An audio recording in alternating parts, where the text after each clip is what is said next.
आचार्य देवो भव।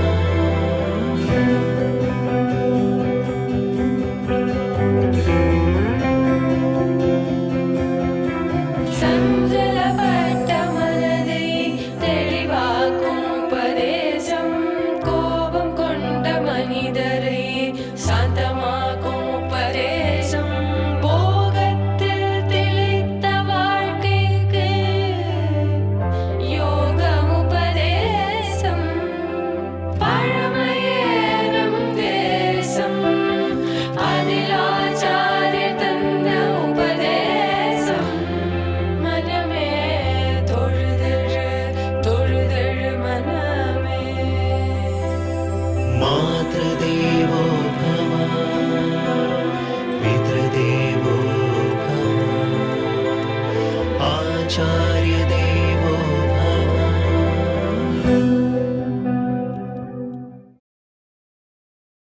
பூமன்னுமாது பொருந்திய மார்பன் புகழ்மலிந்த பாமன்னுமாறன் அடிபணிந்துய்ந்தவன் பல்கலையோர் தாம் மன்ன வந்தவி ராமானுஜன் சரணாரவிந்தன் நாம் மன்னி வாழ நெஞ்சே சொல்லுவோம் அவன் நாமங்களே. ஸ்ரீவைஷ்ணவ சம்பிரதாயத்திலே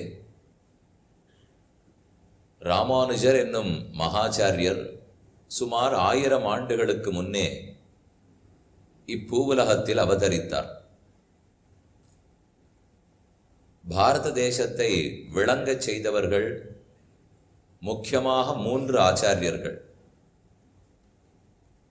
ஆதிசங்கர பகவத் பாதர், பகவத் ராமானுஜர், ஸ்ரீ மத்வாச்சாரியர் இவர்கள் மூவரும் பிறந்தனர். இவர்கள் மட்டுமல்லாமல் இன்னும் பல பல மகாச்சாரியர்கள் அவதரித்தனர். சைத்தன்யர், வல்லபாச்சாரியர், நிம்பார்க்கர், இன்னும் எத்தனையோ பேர். இவர்கள் அனைவரும் தன்னலமற்று பொதுநலத்துக்காகவே வாழ்ந்து உபதேசித்தவர்கள். நாமோ சில நூல்களை படித்து யார்னு தெரிஞ்சுக்கிறதுக்கு முயற்சிக்கிறோம். நம்ம இன்னார்னு கேட்டால் பேர் சொல்லுவோம், ஊர் சொல்லுவோம். ஆனால் அதற்கு மேல் பல கேள்விகளுக்கு விடை தெரியாது. மனிதனாக பிறந்திருக்கோம்னு தெரியறது, ஆனால் ஏன் மனிதனாக பிறந்தோம் தெரியாது. பிறந்திருக்கிறோமே, என்ன பயனை அடையப் போகிறோம் அவ்வளவாக தெரியாது. நாம மனிதனா பிறந்திருக்கோமே, பலரும் ஆடுகளாக மாடுகளாகவும் உள்ளதே. அப்ப ஆடா பிறந்தது இப்ப ஆடா பிறந்திருக்கும், அப்புறம் மனிதனா பிறக்குமா? ஆடு ஆடுதானா அல்லது அதற்குள்ளே ஏதானும் இருக்கிறதா? மறுபிறவின்னு ஒன்று உண்டா கிடையாதா?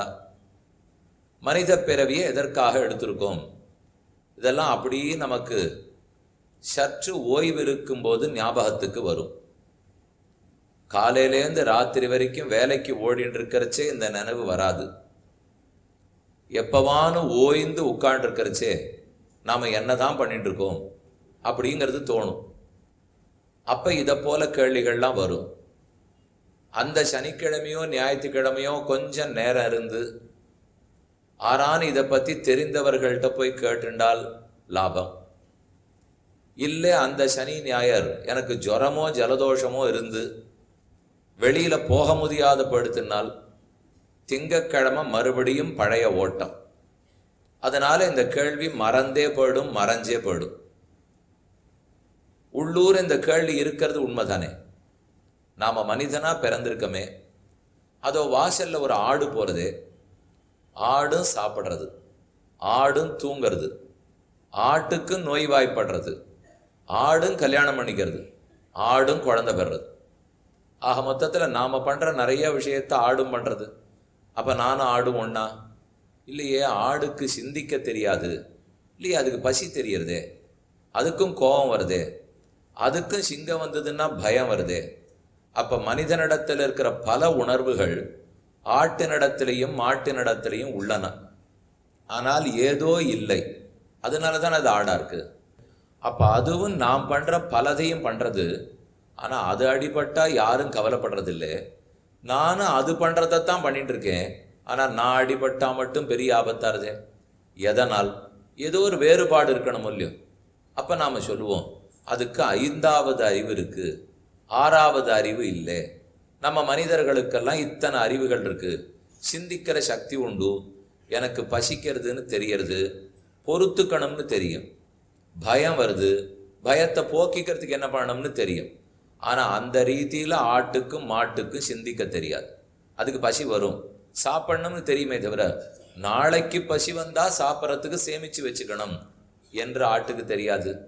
பயப்படுறது, எனக்கு பயமாக இருக்குது அதனால் நான் வீடு கட்டி வச்சு பயத்தை போக்கிக்கணும், இது ஆட்டுக்கு தெரியாது, மாட்டுக்கு தெரியாது.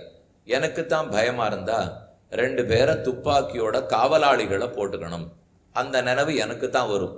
ஆட்டுக்கோ மாட்டுக்கோ வராது. அதுக்கு தான் குளிர்றது. குளிர்னா மேனு கத்துறதுக்கு தெரியுமே தவிர அதுக்கு நமக்கு வேணா போர்வை கொடுக்கறதுக்கு அதுக்கு தெரியும். ஆட்டு நடத்துலேருந்து எடுத்து தான் நாமே போர்வை பண்ணிக்கிறோம், அதை கொடுக்க தெரியுது. ஆனால் ஆட்டுக்கு ஒரு போர்வை எடுத்து போத்திக்க தெரியுமோ? நமக்கு வேண்டியதை கொடுக்க தெரியறதே தவிர அதுக்கு தனக்கு வேண்டியதை பண்ணிக்க தெரியலையே. இந்த சிந்திக்கிற சக்தி மனிதனிடத்தில் இருக்கிறது. இது தெளிவாக தெரிகிறது. ஆட்டுக்கும் மாட்டுக்கும் இல்லாத சிந்தனை சக்தி, மரத்துக்கும் புல்லுக்கும் மண்ணுக்கும் இல்லாத சிந்திக்கிற சக்தி நம்மிடத்தில் உள்ளது. அப்போ இது யார் கொடுத்துருக்கா? நான் ஏன் ஆடா இருக்கல, நான் ஏன் மனிதனாக இருக்கேன்? ஒரு வேளை சில சமயம் மாடா இருந்திருந்தாலே தேவலையோ, மனிதனாக இருக்கிறதுனால இன்னும் ஆபத்துகள்லாம் இருக்குமோ? ஏன்னா இதுக்கு தான் உறவுகள்லாம் பார்த்துக்க வேண்டியிருக்கு, அவர்களோட சண்டை வந்தால் சமாளிக்க வேண்டியிருக்கு. கல்யாணத்துக்கு போகலைன்னா குத்தம் வரும், ஆறானும் மரணம் அடைஞ்சதுக்கு போகலைன்னா தப்பு தப்பாக பேசுவா, யார் எப்போ என்னோட எப்படி பழகுவாள்னே தெரியாது. இந்த கவலையெல்லாம் ஆட்டுக்கு மாட்டுக்கும் இல்லை, இந்த கவலையெல்லாம் மனிதனுக்கு தான் இருக்குது. அப்போ ஒரு சில கட்டங்கள் ஆடு மாடுக்கு இருக்குது, வேற சில கட்டங்கள் மனிதனுக்கு இருக்குன்றன. இருந்தாலும் எந்த பிறவி ஏன் அவர்கள் அடைஞ்சிருக்கும்? நான் ஏன் ஆடா பிறக்கலை, நான் ஏன் மனிதனாக பிறந்திருக்கேன்? அதை வர ஒரு அடிப்படை கேள்விக்கு போங்க. பிறந்திருக்கேன்னு ஒரு 10 நிமிஷமா சொல்லிட்டு இருக்கேனே, அது என்ன பிறந்திருக்கிறேன்? யார் பிறந்திருக்க போறா? நான் தாயார் தகப்பனார் மடியிலிருந்து பிறந்தேன், ஒரு தாயினுடைய வயிற்றில் இருந்தேன், அங்கிருந்து வந்து பிறந்திருக்கிறேன் நான் சொல்றேனே, புரிஞ்சுட்டு இருக்கேனே. ஆட்டுக்கு என்ன தாயார் மடியிலேருந்து பிறந்தோன்னு தெரியுமா? மாட்டுக்கு என்னுடைய தாயார் மடியிலேருந்து பிறந்தோன்னு தெரியுமா? 100 மாடுகள் இருக்கிறச்சே கண்ணுக்குட்டியை அவுத்து விட்டேன்னா சரியா தன் தாய் மாடு கிட்ட கண்ணுக்குட்டி ஓடிப்படும், போய் அதுங்கிட்ட தான் பாலை குடிக்கும். அது வரைக்கும் அதுக்கு தெரியுமே தவிர இது தன் தாய்ங்கிற உணர்ச்சி அதுக்கு இருக்குமோ? அந்த தாய் மாட்டுக்கு சேய காப்பாற்றணுங்கிற எண்ணம் இருக்கும், இதுவும் தன் தாய் மடியில தான் பாலை குடிக்கணுங்கிற எண்ணமும் இருக்கும். ஆனா அதுக்கு மேல அதை தான் ஆசா பாசத்தை வளர்த்துக்குமானால் அப்படி இருக்கிறதா தெரியல. ஆனா மனிதனிடத்துல அந்த ஆசையும் பாசமும் இருக்கு. இதெல்லாம் என்னது? எனக்கு மட்டும் எதுக்காக வந்திருக்கு? இப்போ நான் இப்ப மனிதனா பிறந்திருக்கேனே, ஒருவேளை நானும் ஆடா பிறப்பேனோன்னு நாம திரும்ப திரும்ப சொல்லும் போதே ஒரு விஷயம் உள்ளூர் அதுல வெளிப்படுறது பாருங்க. அப்படின்னா யாரோத்தர் மனிதனா பிறந்திருக்கிறதா நினைச்சுக்கிறார். அப்ப அந்த ஆரோத்தருங்கிறது வேற, மனிதன்கிறது வேறையா? யாரோத்தர் மாடா பிறந்திருக்கிறதா நினைச்சுக்கிறார், அப்ப மாடுங்கிறது வேற, நினைச்சுக்கிறவர் வேறையா? இப்ப நான் நினைக்கிறேன் நான் மனிதனாக பிறந்திருக்கிறேன், நீ எதுன்னு கேட்டா சட்டுன்னு பதில் சொல்லுவோம், நான் மனிதன்னு சொல்றோம். நான் ஆடு இல்லைன்னு சொல்றோம், நான் மனிதன்னு ஒத்துக்கிறோம். அப்ப ஒத்துக்கொள்ளும் போதே 2 சொல்ல உபயோகப்படுத்தியிருக்கோம். நான் ஒரு சொல்லு, மனிதன் ஒரு சொல், 2 இருக்கே. இதை சொல்லாம வேணா இருக்கலாமா பார்ப்போம் கொஞ்சம். இப்போ ஆடுக்கு ஒரு உருவம் இருக்கு, மாட்டுக்கு ஒரு உருவம் இருக்கு. அந்த உருவமே ஆடு, அவ்வளவுதான். மனிதனுக்கு ஒரு உருவம் இருக்கு, மனித உருவமே அவ்வளவுதான். அப்படின்னா வச்சுட்டு இருக்கோம். அதை போல நம்ம பேச்சு வழக்கில் இருக்கிறதா தெரியல. நான் மனிதன்னு சொல்லும் போதே எதுக்கு 2 சொல்? இப்போ இது என்ன சொல்லுவோம்? ஒலிபெருக்கின்னு சொல்ல போகிறோம், இது ஒலிபெருக்கின்னு சொல்லிடுவோம். யாரான் ஒருத்தர் நான் ஒலிபெருக்கின்னு சொல்லி பார்த்துருக்கீங்களா? சொல்ல போகிறதில்லை. ஆனால் நான் மனிதன்னு சொல்கிறேன். இப்போ அதுலேருந்து ஏதோ வேறுபாடு இருக்கு அதுக்கும் எனக்கும். இப்போ நான் சொன்னால் யாரை குறிக்க போகிறது, மனிதன்னு சொன்னால் யாரை குறிக்க போகிறது? ஏன் 2ம் ஒன்றாவே இருக்கக்கூடாதா? இதைத்தான் குறிக்கும் என்று நான் சொல்லலாம். அப்படின்னா நான் கைன்னு சொல்லணும், நான் கால்னு சொல்லணும், நான் தலையன்னு சொல்லணும். அப்படி சொல்கிறது இல்லையே. என்னுடைய கை, என்னுடைய கால், என்னுடைய தலைன்னு சொல்கிறேன். என்னுடைய உடனே அது வேறேன்னு தெரிஞ்சு போடலையா? என்னுடைய புத்தகம்னு சொன்னா நான் புத்தகம்னு சொல்ல முடியுமா? என்னுடைய மண்டபம்னா நான் மண்டபம்னு சொல்ல முடியுமா? என்னுடையன்ற வேற்றுமை உருவு வரும்போதே வஸ்து ரெண்டுன்னு ஆயிடுது. இந்த பொருள் வேறு, இந்த பொருள் வேறு. அப்ப நான் மனிதன்னு சொல்றோம், ஆனா என்னுடைய கைங்கிறோம், என்னுடைய தலைங்கிறோம். ஆகவே தலை வேறே நான் வேறே. அப்ப இந்த நான் யார்? நான் சொல்லி பழகிக்கிறோமே, நான் பேசுகிறேங்கிறோம். பேசுறது யாரோ, நான் சிந்திக்கிறேனா? நான் சிந்தித்து பேசுகிறேங்கிறோம். நம்ம யாரானு விடுவிடுன்னு பேசினான்னா கொஞ்சம் யோசித்து பேசுங்க, நான் சிந்தித்து பேசுங்கிறோம். பேசுறது வாய், சிந்திக்க போறது மனம். அப்ப ரெண்டு வெவ்வேறு. வாயே சிந்தித்து பேசுமா? மனசே சிந்தித்து பேசுமா? மனம் சிந்திக்கும், பேசாது. வாய் பேசும், சிந்திக்காது. ஆனா அதை தாண்டி இன்னொன்று சொல்றேன், நான் சிந்தித்து பேசினேன் அப்படின்னா சிந்திக்கிறத அதுக்கு கருவி ஒன்று தான். அதே மாதிரி பேசுறதுக்கு கருவி ஒன்று தான். இந்த ரெண்டை தவிர கருவிகளை பயன்படுத்துகிற ஒருத்தர் இருக்கணும் இல்லையோ? எங்கிட்ட ஒரு கத்தியை கொடுத்து பழத்தை நறுக்கி சாப்பிடுன்னு சொன்னால் அப்போ பழம் உண்ணப்படும் உணவு, கத்தி கருவி. கத்தியே பழத்தை நறுக்கி தானே சாப்பிடுமா? செய்யாது. நான் தான் கத்தி எடுத்து வெட்டி பழத்தை சாப்பிடணும். அப்போ ஒரு கருவியை கொண்டு நான் ஏதோ ஒரு செயல் புரிகிறேன். கண்ணு ஒரு கருவி பார்க்கறதுக்கு, காது ஒரு கருவி கேட்கறதுக்கு, மனசு ஒரு கருவி மனம் சிந்திக்கிறதுக்காக. அப்ப இந்த கருவிகளை எல்லாம் உபயோகப்படுத்துறவர் யார்? நான்கிறவர் உபயோகப்படுத்துறார். அவர் யார்னா இந்த உடல்னு சொல்லி முடிச்சுடலாமா? என்ன கை தானே கத்தி எடுக்கிறது, அதே மாதிரி உடம்பு தானே, அதுக்குள்ள தானே மனசு இருக்கணும், உடம்புல தானே கண்ணும் இருக்குன்னா இருக்கும். ஆனா அங்க எந்த இடத்துல கொஞ்சம் இடிக்கிறது முரண்படுறதுன்னு பாருங்க. ஒரு நாள் இவர் உயிர் போய் கீழே விழுந்துடுறார். அப்ப கொண்டு போய் சித்தையில இந்த உடம்ப வச்சாச்சு. அப்ப அதன் கையில கத்தியை கொடுத்தா அதை எடுத்து பழத்தை வெட்டுமோ? அதை பாருன்னு சொன்னா பார்க்குமோ? கேளுன்னு சொன்னா கேட்குமோ? ஆனா காது இருந்தது பாருங்க. கண்ணு இருக்கு, காது இருக்கு, நெஞ்சு இருக்கு. ஆனா அந்த இடத்துல நான் சிந்தித்து பேசுகிறேன்னு சொல்றதுக்கு ஆள் இல்லை, யாரும் சொல்ல முடியாது. போயிடுத்தோ இல்லையப்போ? அப்ப என்ன போயிடுத்து? சிந்திக்கிறதுக்கு மனம் உள்ள இருக்கணும், பேசுறதுக்கு வாய். இந்த கண்ணுக்கு நேரே பிணத்தினிடத்துல கூட வாய் தெரியறது. அப்ப வாய் அப்படியே இருக்கு, கண் அப்படியே இருக்கு, காது அப்படியே இருக்கு. ஆனா பேச மாட்டேங்கிறது, நினைக்க மாட்டேங்கிறது, பார்க்க மாட்டேங்கிறது. அப்ப இதை தவிர வேற ஆரோத்தர் இருக்கார். அவர் தான் இந்த கருவிகள் எல்லாத்தையும் உபயோகப்படுத்துகிறார். அது ஆத்மான்னு பேர். ஆத்மானு ஒருவர் அல்ல, எண்ணிறந்த ஆத்மாக்கள். ஒவ்வொரு ஆத்மாவும் ஒவ்வொரு பிறவி எடுக்கிறான். அப்ப நான் மனிதன் சொல்லும் போது நான் என்னும் ஆத்மா மனித பிறவியை எடுத்து கொண்டிருக்கிறேன் என்று சொல்லுகிறோம். மரணம் அடைந்துட்டான்னு சொல்லும் போது இந்த உடல் ஆத்மாவை விட்டு பிரிந்து விட்டதுன்னு அர்த்தம். பிறந்தார்னு சொல்லும் போது ஒரு ஆத்மா உடலை எடுத்து கொண்டிருக்கிறார்னு அர்த்தம். அப்ப பிறப்பு இறப்புன்னு சொன்னால் வெறும தாயார் வயத்திலிருந்து குழந்தை வெளியில வர்றதில்லை. ஒரு ஜீவாத்மா, ஒரு ஆத்மா ஒரு உடலை எடுத்துக்கொள்ளுகிறார். அந்த எடுத்துக்கொண்ட உடல் ஆட்டு உடலா இருக்கலாம், மாட்டு உடலா இருக்கலாம், மனித உடலா இருக்கலாம். இப்படி இல்லை, ஆத்மானு வேற ஒண்ணு இல்லை, உடல்னு வேற ஒண்ணு இல்லைன்னு சொன்னா அப்ப நம்ம பேச்சு வழக்கு எல்லாமே மாறணும். அப்ப நான் தான் சரீரம்னு சொல்லணும், நான் கைன்னு சொல்லணும், நான் கால்னு சொல்லணும், என் தலைன்னு சொல்லணும். சொல்றேன், என்னுடைய தலைன்னு சொல்றோம், நான் தலைன்னு சொல்லுவது கிடையாது. ஆக இதிலிருந்து முதல்ல ஒரு வேறுபாடு புரிஞ்சுப்போம். மனித பிறவியினால் நான் மனிதனாக பிறவி எடுத்திருக்கிறேன், இது ஆடாக பிறவி எடுத்திருக்கிறது. அந்த ஆட்டுக்குள்ளேயும் ஒரு ஆத்மா இருக்கார், மாட்டுக்குள்ளேயும் ஆத்மா இருக்கார், இந்த விளக்குக்குள்ளேயும் ஆத்மா இருக்கார், நாற்காலுக்குள்ளேயும் ஆத்மா, அதே மரம் செடி கொடி அனைத்துக்குள்ளும் ஆத்மா, ஒவ்வொரு வஸ்துவுக்குள்ளும் ஆத்மா உள்ளார். இந்த உடம்புக்குள்ளேயும் ஆத்மா, இந்த உடம்பு மனித பிறவி. இப்ப அடுத்த கேள்விக்கு போவோம். யாரோர் ஆத்மா ஏன் மாட்டு உடம்ப எடுத்துட்டு இருக்கார்? யாரோர் ஆத்மா ஏன் மனித உடம்ப எடுத்துட்டு இருக்கார்? எல்லாருமே மனிதனா பிறக்கக்கூடாதா? ஏன் ஒரு சிலர் ஆடா பிறக்கிறா, ஒரு சிலர் மாடா பிறக்கிறா, ஒரு சிலர் நாற்காலியா பிறக்கணும்? எதற்காக? அனைவரும் மனிதனா பிறக்கலாமேன்னு தோணும். அப்ப அடுத்த கேள்வி வரும், கோவிலுக்கு போயிருக்கோம், ராமனை தரிசித்தேனே, அப்ப ராமனாவும் ஒரு ஆத்மா பிறந்தாரோ? கண்ணனை பத்தி கேள்விப்பட்டிருக்கேன், கண்ணனாகவும் ஒரு ஆத்மா பிறந்தாரானால் இல்லையே, அவரை கடவுள்னு சொல்றமே, அப்ப அவர் ஆத்மா இல்லையானால் கொஞ்சம் வேறுபாடு. அவரை பரமாத்மான்னு சொல்றோம். நம்ம எல்லாரையும் ஆத்மாக்கள்னு சொல்றோம், ஆனா பகவானை மட்டும் பரம ஆத்மா. பரமன்னால் இப்ப இதை விட இது உயர்ந்தது இருக்கு, இதை விட இது உயர்ந்தது இருக்கு, இதை விட இது உயர்ந்தது இருக்கு, இதை விட உயர்ந்தது இல்லை. அப்படின்னு எங்க போய் முட்டிண்டு நிற்பமோ அங்கதான் பரமாங்கிற சொல் வரும். பரமான்னா தன்னை காட்டிலும் மேம்பட்டது இல்லாதது. இந்த ஆத்மாவோட ஞானத்துல இவர் சிறந்தவர், இந்த ஆத்மாவோட ஞானத்துல இவர் சிறந்தவர், இந்த ஆத்மாவோட சக்தியில இவர் சிறந்தவர், இந்த ஆத்மாவோட ஆற்றல்ல இவர் சிறந்தவர். இப்படியே மேலே மேலே மேலே மேலேன்னு சொல்லிட்டு போறேன். ஏதோ ஒரு இடத்துல முட்டி நின்று இவரை விட மேம்பட்டவர் இல்லை, இவரை விட அறிவாளி இல்லை, இவரை விட சக்தி இருக்கிறவர் இல்லையே நின்னால் அப்ப அங்கதானே பரமாங்கிற சொல்லு வரணும். அது வரைக்கும் ஆத்மா ஆத்மா ஆத்மா, அவர் பரம ஆத்மா. அப்ப அவரை காட்டிலும் மேம்பட்டு போறவர் இல்லை.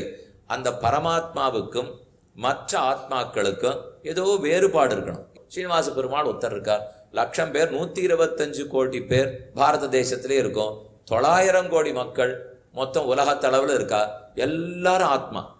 இது நான் 900 கோடின்னு சொன்னது மனிதர்கள் கணக்கு மட்டும். பட்டாம்பூச்சி எத்தனை கோடியோ, கங்காருக்கள் எத்தனை கோடியோ, மாடு எத்தனை கோடியோ, ஆடு எத்தனை கோடியோ தெரியாது. பல நாடுகள்ல மனுஷனை விட மாடும் ஆடும் அதிகமா இருக்கான், ஜனத்தொகை குறைச்சலா இருக்கு, ஆடு மாடுகள் இன்னும் கூட இருக்கு. அப்ப அதெல்லாத்தையும் கணக்கு பண்ணலன்னா அது 9,000 கோடியா இருக்கலாம், 90,000 கோடியா இருக்கலாம். அத்தனை பேரும் ஆத்மா ஆத்மா ஆத்மா ஆத்மா. அப்ப ஸ்ரீனிவாச பெருமாள் இருக்காரு, ஸ்ரீரங்கத்துல பெருமாள் சயனிச்சுட்டு இருக்காரு, பரம ஆத்மா. அப்ப இந்த ஆத்மாக்கள் எல்லாரை விட உயர்ந்தவர். உயர்ந்தவர்னு சொல்லச்சேவே ஒரு படிக்கட்டு தெரியறது இல்லையா? இப்ப மேல ஏறி வந்தோம், ஒரு 15 படிக்கட்டு ஏறுறோம்னு வச்சுக்கோங்க, கீழ்படிக்கட்டை விட அடுத்த படி, அடுத்த படிக்கட்டை விட அடுத்த படி. அதே போல நாம மனிதனா பிறந்திருக்கோம், பார்த்தாலே தெரியறது என்னை விட மாடு தாழ்ந்ததுன்னுட்டு, பார்த்தாலே தெரியறது அதை விட எறும்பு தாழ்ந்ததுன்னுட்டு. ஏன்னா எறும்பு தட்டினா 4 நாள்ல பிராணம் போடும், மாடு தேவலை இருக்கு, பாலெல்லாம் கறக்கிறது கொடுக்கறது எல்லாம் தெரியுது. அதே மாதிரி என்னை விட இன்னும் உயர்ந்தவர்கள் ரிஷிகள் உயர்ந்தவர்கள் இருக்கா, அவர்களை விட தேவர்கள் உயர்ந்தவர்கள் இருக்கா. இந்த ஒவ்வொன்றும் ஒன்றை விட அடுத்தது உயர்ந்தது. இந்த ஜீவனை விட இவர் உயர்ந்தவர். எதுல உயர்ந்தவர்? பணத்திலையா, பிறவியிலையா? அந்த பிறவி எப்படி முடிவெடுக்கப்படுறது? எறும்பா இருக்கிறதுக்கும் மாடா இருக்கிறதுக்கும் என்ன வித்தியாசம்? மாடா இருக்கிறதுக்கும் சில பறவைகள்லாம் இருக்கான் நம்மளை விட சாமர்த்தியமா. இந்த வடதுருவம் தென்துருவம்னு சொல்றாளே, அந்த பறவை மழைக்காலம் மாதிரி வெயில் காலம் வந்தாலோ, வெயில் காலம் மாதிரி மழைக்காலம் வந்தாலோ சரியா தென்துருவத்திலேருந்து வடதுருவம் போடுமா, வடதுருவத்திலேருந்து தென்துருவம் வந்துருமா. இந்த பறவைக்கு மழைக்காலம் மாதிரி வெயில் காலம் வரப்போறதுன்னு எந்த கடிகாரம் சொல்ல போறது தெரியாது. அது மேலும் குழந்தை குட்டிகள் அதுவும் போடுமோ இல்லையோ, வடதுருவத்துல முட்டை போட்டுட்டு குட்டி அழைச்சிட்டு தென்துருவம் வருமா, தென்துருவத்துல முட்டை இட்டுட்டு குட்டி அழைச்சின்னு போகுமா தெரியல. அப்ப நம்ம விட சாமர்த்தியமா இருக்கும் போல் இருக்கு, ஆனால் அதற்கும் ஆசா பாசம் கிடையாது. மனிதனை விட சாமர்த்தியமா அந்த பறவை இருக்கு.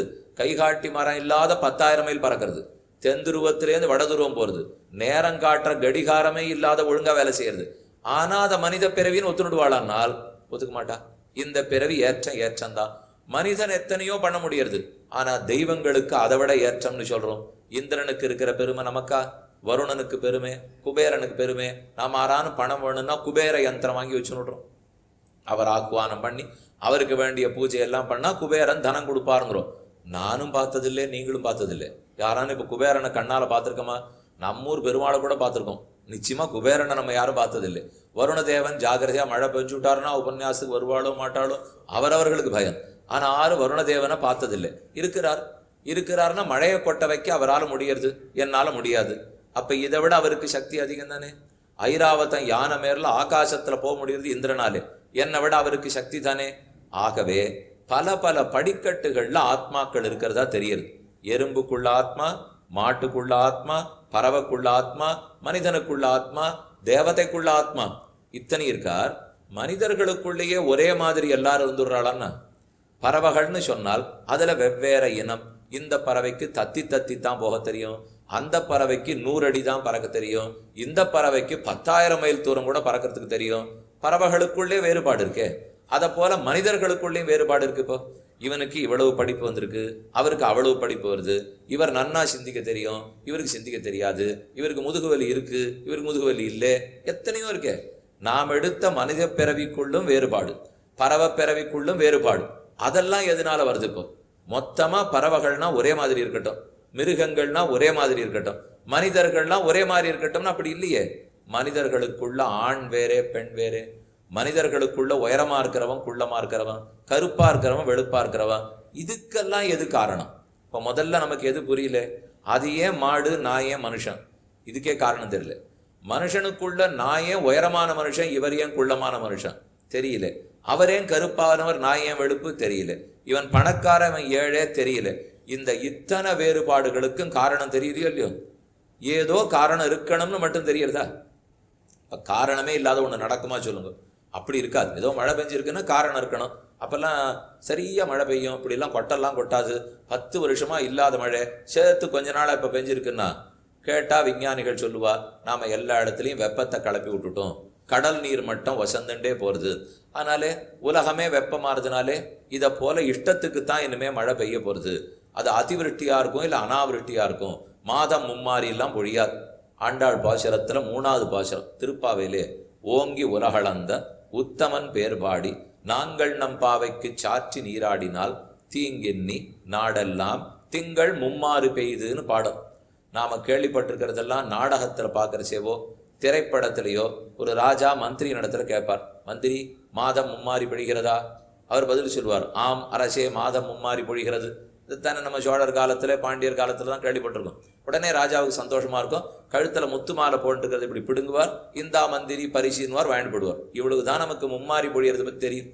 மற்றபடி என்னது மாமரம் மும்மாறி பொழிதல்னால் 9 நாள் வெயில் காயணும், 1 நாள் மழை பெய்யணும். அந்த மழையை நன்னா பூமி இழுத்துக்கிறதுக்கு அடுத்த 9 நாள் வெயில் காயணும், மறுபடியும் 1 நாள் மழை பொழியும். இப்படி இருக்கிறது தான் சரியான ராஜா ஆட்சி செலுத்திருக்கான்னு அர்த்தமா. அந்த நாள்லாம் இப்படித்தான் பெய்யும். 9 நாள் வெயில், 1 நாள் மழை. இப்படி 3 தடவை மாசத்துக்கு பெஞ்சதுன்னா மும்மாறி பொழிதல்.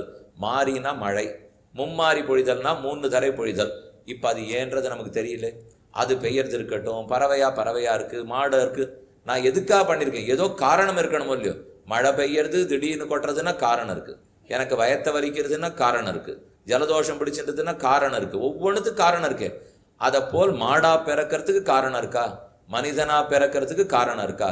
இதுல எது சிறந்த பிறவி?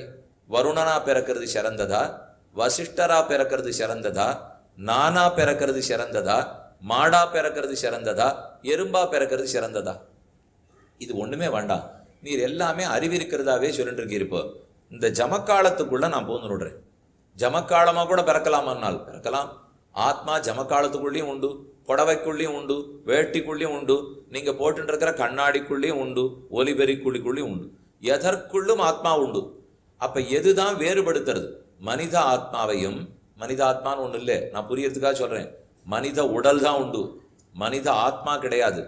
ஆத்மா மனித உடலை எடுத்து கொண்டிருக்கிறார், அவ்வளவே. ரொம்ப ஜாகிரதையா நீங்க புரிஞ்சுக்கணும். உங்களாரா நீங்க 6ன்னு கேட்டா இனிமே என்ன பதில் சொல்லணும்? நான் இப்போ ஒரு 50 வயசு 52 வயசு ஆறுது எனக்கு. இப்போ நான் வயோதிகன் அப்படின்னு சொல்லிட்டா அதுவும் நிச்சயம் இல்லை பாருங்க. ஏன்னா எனக்கு 2 வயசு இருக்குச்சே நான் குழந்தைன்னு சொல்லிட்டேன், எனக்கு 10 வயசு ஆச்சுச்சே நான் பாலன்னு சொல்லிட்டேன், எனக்கு 25 வயசு இருக்குச்சே நான் இளைஞன்னு சொல்லிட்டேன், இப்ப நான் முதியவன்னு சொல்லிக்கிறேன். அதுல கூட ஒரு அடையாளம் இல்லையா? எனக்கு 4 அடையாளம் சொல்லிட்டு இருக்கேன் இப்போ. அப்ப ஒரே அடையாளம் இடத்தின் படிக்கும் சொல்ல முடியல, காலத்தின் படிக்கும் சொல்ல முடியல, மனிதனா மிருகமானு சொல்றதுக்கு முடியல. பொதுவா ஒரு அடையாளம், மாறாத அடையாளம். இடம் மாறினாலும் மாறக்கூடாது, நேரம் மாறினாலும் மாறக்கூடாது. அப்படி ஒரு அடையாளம் நமக்கு இருக்கானால் ஆத்மானு தான் சொல்லியானும்.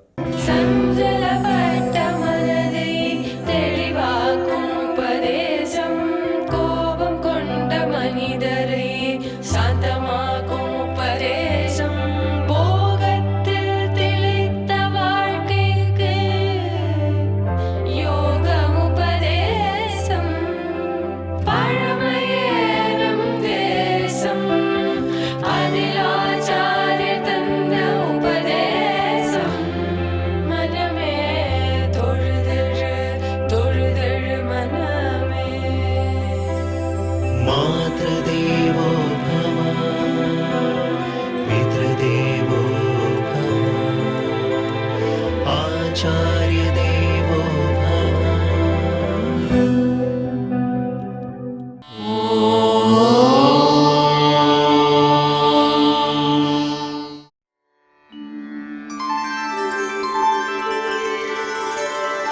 विना वेङ्कटेशं ननाथो ननाथः सदा वेङ्कटेशं स्मरामि स्मरामि। हरे वेङ्कटेश प्रसीद प्रसीद। प्रियं वेङ्कटेश प्रयच्छ प्रयच्छ।